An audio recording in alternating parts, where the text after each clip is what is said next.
मेरी mummy export import company में supervisor थी, मेरे फादर उसी कंपनी में इलेक्ट्रिशियन थे और दोनों बहुत अच्छा पैसा कमाते थे। वेल सेट बिजनेस था मम्मी का। तो जब फादर साहब उनको वो 8 साल बेड पे रहे हैं और कभी कुछ हो जाता था कभी कुछ हो जाता था। तो उनके जो ट्रीटमेंट के खर्चे के कारण ना मेरी मम्मी ने सब बेच दिया, तो तब भी घर गिरवी रख दिया था। अब मेरी मम्मी को क्या था, मेरी मम्मी और मेरे पापा की आखिरी याद है वो घर। उस घर से मेरी माँ अटैच्ड है बहुत ज़्यादा। मेरी मम्मी आज भी कहती है मेरे को तेरा बाप घूमता दिखता है इस घर में। तो वो घर उनके लिए इतना ज़रूरी है। आज भी जिस खाट पे मेरे पापा सोते थे उसी खाट पे मेरी माँ सोती है आज भी।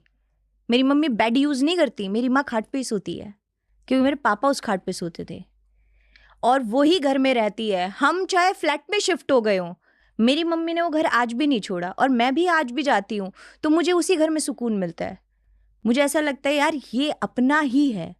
और उस घर की लड़ाई के कारण हमने काम शुरू किया था कि ये तो लेके आना है, ये तो छुड़वाना है, क्योंकि उनकी ट्रीटमेंट में इतना खर्चा हो गया था। मेरी मम्मी ने सब लुटा दिया, सब छोड़ दिया कि ये बच जाए, बस ये रहना चाहिए पास। और वो अपनी जगह पे गलत थोड़ी थी, उनको तो चाहिए था ना। पैसा क्या फर्क लाता है? कई लोग कहते हैं जेब में अगर पैसा रखा हो तो कॉन्फिडेंस भी अपने आप बढ़ जाता है। नहीं, कोई फर्क नहीं लाता। क्या संघर्ष रहा मेरे गरीबी के फादर चलते? साहब मतलब मेरी मम्मी एक्सपोर्ट इंपोर्ट कंपनी में सुपरवाइजर थी, मेरे फादर उसी कंपनी में इलेक्ट्रिशियन थे और दोनों बहुत अच्छा पैसा कमाते थे।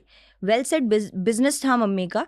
तो जब फादर साहब उनको वो 8 साल बेड पे रहे हैं और कभी कुछ हो जाता था कभी कुछ हो जाता था। तो उनके जो ट्रीटमेंट के खर्चे के कारण ना मेरी मम्मी ने सब बेच दिया, तो तब भी घर गिरवी रख दिया था। अब मेरी मम्मी को क्या था, मेरी मम्मी और मेरे पापा की आखिरी याद है वो घर। उस घर से मेरी माँ अटैच्ड है बहुत ज़्यादा। मेरी मम्मी आज भी कहती है मेरे को तेरा बाप घूमता दिखता है इस घर में। तो वो घर उनके लिए इतना ज़रूरी है। आज भी जिस खाट पे मेरे पापा सोते थे उसी खाट पे मेरी माँ सोती है आज भी।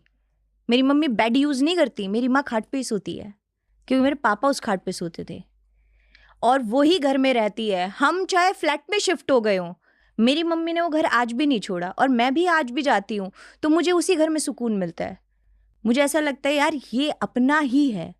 और उस घर की लड़ाई के कारण हमने काम शुरू किया था कि ये तो लेके आना है, ये तो छुड़वाना है, क्योंकि उनकी ट्रीटमेंट में इतना खर्चा हो गया था। मेरी मम्मी ने सब लुटा दिया, सब छोड़ दिया कि ये बच जाए, बस ये रहना चाहिए पास। और वो अपनी जगह पे गलत थोड़ी थी, को तो चाहिए था ना। पैसा क्या फर्क लाता है? कई लोग कहते हैं जेब में अगर पैसा रखा हो तो कॉन्फिडेंस भी अपने आप बढ़ जाता है। नहीं, कोई फर्क नहीं लाता। कॉन्फिडेंस आपके अंदर होता है, गरीबी में भी आराम से होता है। मैंने जब शुरू किया था मेरे पास कौन सा पैसा था, मेरे पास कॉन्फिडेंस था। मुझे पता था स्टेज पे कितने भी बंदे हैं, मेरे को क्या फ़र्क पड़ता है। आपके अंदर कॉन्फिडेंस ही नहीं है तो पैसा क्या कर लेगा? कुछ नहीं कर सकता पैसा आज भी कुछ नहीं कर सकता। पैसे की परिभाषा है क्या? समझौता तो अब एक बात बताइए, मैं गलत हुई नहीं तो मैं समझौता करूंगी क्या? बल्कि मैं साइन करा देते, फिर मैं उतना मत तो लेके आऊंगी ना। मान लीजिए किसी ने मेरे से 25,000 में शो कराया, अभी सुबह के 9 बजे तक गवाया था सुबह के 9 बजे तक गवाया, हमने शाम को शुरू किया, 9 बजे तक भी ऑडियंस अब हिल नहीं रही है, ऑडियंस अपने घर ही नहीं जा रही है। अब वो हमें कह रहे परफॉर्म करो। अभी 9 बज गए, हम कोई मशीन थोड़ी है चलाए जाओगे चले जाओगे। अब 9 बजे हमने बोला, हाथ जोड़ दिए भाई हमसे नहीं होगा, ठीक है, फिर ऑडियंस चली गई।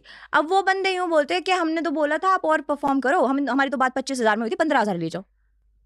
मैंने पूरा पंडाल सिर पे उठा लिया, क्यों ले जाए 15,000? किस लिए ले जाए 15,000? पूरे पैसे दो। क्यों नहीं लेंगे पूरे पैसे? देखिए वो मेरा हक बनता है।